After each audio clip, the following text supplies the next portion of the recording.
Friends, possible है कि आपके दिमाग में भी कभी ना कभी भूले बैठ गए कुछ ऐसे आइडियाज तो ज़रूर आते होंगे जिससे आपको ये फील होता होगा कि काश काश अगर मैं ये बिजनेस कर पाता तो लाइफ सेट समझो। पर पर सारी बात आकर अटक जाती है कैश पर। उस बिजनेस को स्टार्ट करने के लिए ज़रूरत पड़ने वाली कैपिटल पर। वो कहाँ से, उसका अरेंजमेंट कैसे करें।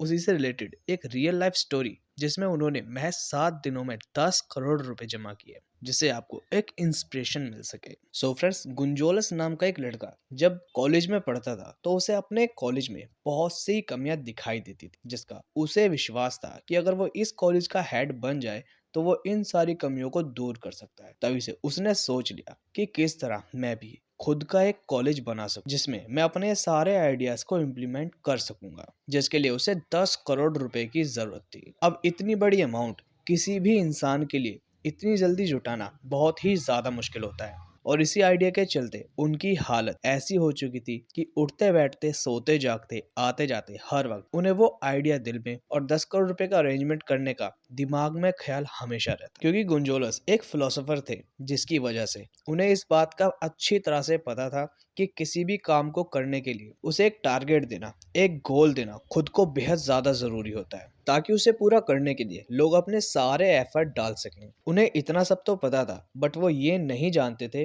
कि इस आइडिया को फुलफिल करने के लिए वो 10 करोड़ रुपए का इंतजाम कहाँ से करें। और ऐसी सिचुएशन में नॉर्मली लोग क्विट कर जाते हैं, ये सोचकर कि मेरा आइडिया तो अच्छा है पर मैं कुछ कर नहीं सकता पैसों की कमी के कारण, जो कि उनके पास नहीं थे। बट उन्होंने ऐसा नहीं किया। उन्होंने ठान लिया कि अब चाहे कुछ भी हो जाए वो 10 करोड़ रुपए का इंतजाम करके ही रहेंगे। उन्होंने ऑथर नेपोलियन हिल को अपने एक इंटरव्यू में बताया कि एक शाम वो यूं ही रोज की तरह अपने घर में बैठे थे और सोच रहे थे कि कैसे 10 करोड़ रुपए का इंतजाम किया जाए। पर अजीब सी बात यह थी कि वो पिछले 2 सालों से सिर्फ सोच ही रहे थे। उन्होंने सोचने के अलावा उन्हें अरेंज करने की कोशिश तो की ही नहीं। तब उन्होंने ठान लिया कि अब चाहे कुछ भी हो जाए वो 1 वीक के अंदर महज 7 दिनों में 10 करोड़ रुपए का इंतजाम करके दिखाएंगे।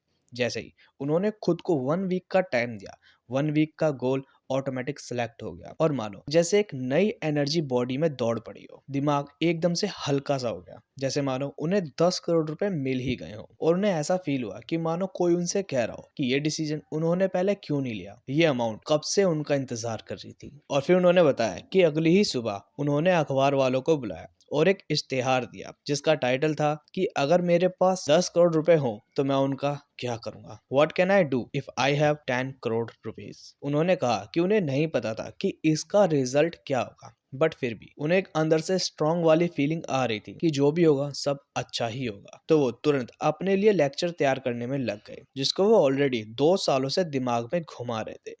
उस दिन देर रात तक बैठकर उन्होंने लेक्चर तैयार किया, जिसकी सुबह प्रेजेंटेशन थी। और नेक्स्ट मॉर्निंग जब वो उठे तो उन्होंने उस लेक्चर को दोबारा से पढ़ा और बार बार ये सोचने लगे कि आज क्या मेरा ये लेक्चर किसी ऐसे इंसान को अट्रैक्ट कर पाएगा जो मुझे 10 करोड़ रुपए दे दे। इसी हड़बड़ी के कारण वो जल्दीबाजी में अपना लेक्चर ले जाना ही भूल गए, और ये बात उन्हें तब याद आई जब वो जाकर स्टेज पर खड़े हो गए। अब स्टेज से वापस जाना और लेक्चर लेके आना तो पॉसिबल नहीं था, और यही बात उनके लिए एक वरदान साबित हुई, ऐसा उन्होंने कहा। क्योंकि इस आइडिया को वो पिछले कई सालों से दिमाग में बिठाए हुए थे, जिस पर उन्हें बोलना ज्यादा मुश्किल नहीं था। फिर उन्हें आंखें बंद की, लंबी सांस ली, और जो भी कुछ उन्होंने प्लान किया था वो सब दिल से बोलते चले गए। उन्होंने अपनी सारी बात कि अगर उनके हाथ में 10 करोड़ रुपए रख दिए जाएं तो वो इनका क्या करेंगे, सारी चीजें एकदम डिटेल में बतानी शुरू की। जो भी उनका विचार था अपने ग्रेट एजुकेशनल इंस्टीट्यूट को खोलने के लिए। जब उन्होंने अपना लेक्चर खत्म किया तो पीछे की थर्ड रो से एक बंदा उठकर